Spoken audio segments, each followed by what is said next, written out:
This is a response to a question from our Patreon community. And in particular, this question is from Amit. And it's a really good question. It's the kind that has sometimes come to me from other members of the Patreon community, so it's doubly important to respond. Amit asks, if profit and increasing shareholder value is the goal and objective of a capitalist corporation, what would be the goal and objective of a non-capitalist corporation in a socialist economy that operated differently? Well, let's begin by unpacking the profit maximization shareholder value objective. It is often taught in economics courses that this is some sort of objective standard of efficiency. That is completely false.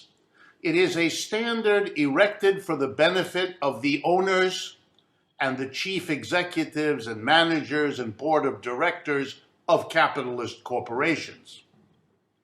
When you maximize the profit of a corporation, the difference between its revenues and its costs, that difference falls into the hands, by law, of the board of directors. That board then decides how to distribute it. It can do virtually anything. It can distribute it to the shareholders as dividends. It can distribute it to top executives as incredibly large salaries. It can plow it back in to grow the company. It can do a whole variety of things as it sees fit.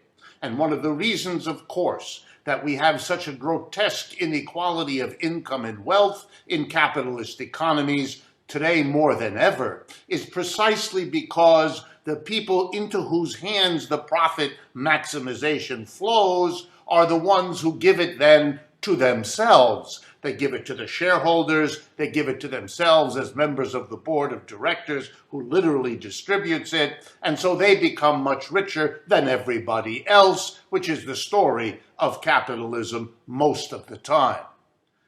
Likewise, increasing shareholder value, well, that again helps the shareholders, just like distributing profits in the form of dividends does. So maximizing profits and shareholders has nothing to do with efficiency in some abstract or universal sense. It's efficient for the people who sit at the top of the pyramid. And there is the transition.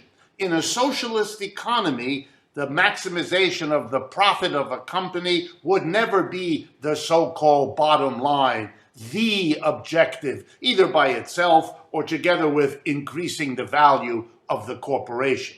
No, the commitment of socialism to democracy includes, of course, as it must, not to be self-defeating and selfly illogical, if you like.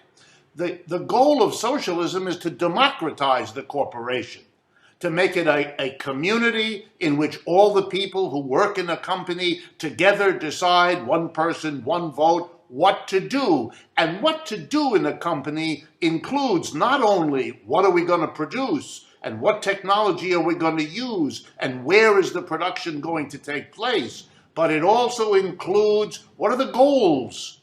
What are we going to do in terms of the objectives this company is designed to achieve? And that should be a set of objectives, democratically arrived at. Sure, they could include growing the company.